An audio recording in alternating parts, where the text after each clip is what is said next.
হ্যাঁ দর্শক, আপনারা দেখতেছেন এই যে আপনাদেরকে দেখাচ্ছি আকর্ষণীয় একটি ফিল্ম। এই যে মোহাম্মদ সোহেল রানা, উনি একটা 22 মাছ পাইছে, 2.5 হাত লম্বা। মাছটা কয় হাত লম্বা হইব? 2.5 হাত লম্বা হইব। এই যে যিনি আপনি যাকে দেখতেছেন, উনি হারন ফাইটটা 2.5 হাত লম্বা 22 মাছ পাইছে। এখন 22 মাছ কি অনেকেই তো চিনতেন না, যাও ওটা বাইং মাছের মতো দেখতে। তবে আপনাদেরকে আরও একটা আকর্ষণীয় জিনিস দেখাচ্ছি। এই যে পিছন দিয়ে এই যে দেখছেন নি বাস, তার লেগে বাস রেডি রাখছি এই সোহেলের লেগে। মাছ একটা পাওয়া গেছে, আরও একটা পাওয়া গেছে, হ্যাঁ আরও 2টা মাছ পাওয়া গেছে। অবশ্য জেতা কিনা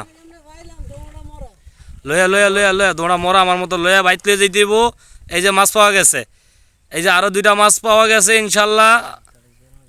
হ্যাঁ আপনাদের কাছে এই যে দেখাচ্ছি, দেখছেন এই যে একটু দেখাও দেখাও মাছগুলো একটু দেখাও, হারন ডালকি দাও। হ্যাঁ অবশ্য আপনারা আরও দেখবেন সামনে ইনশাল্লাহ, আপনাদেরকে ভালো ভালো মাছ দেখানো হবে।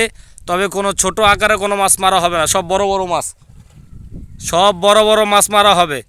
আর মাছ যদি না থাকে আলহামদুলিল্লাহ, ঝামেলা নাই। রিজিকের ফয়সালা আল্লাহ পাক রব্বুল আলামিন, রিজিকের ফয়সালা আসমানে হয়, জমিনে না। হিংসা অহংকার খারাপ, অহংকার পতনের মূল।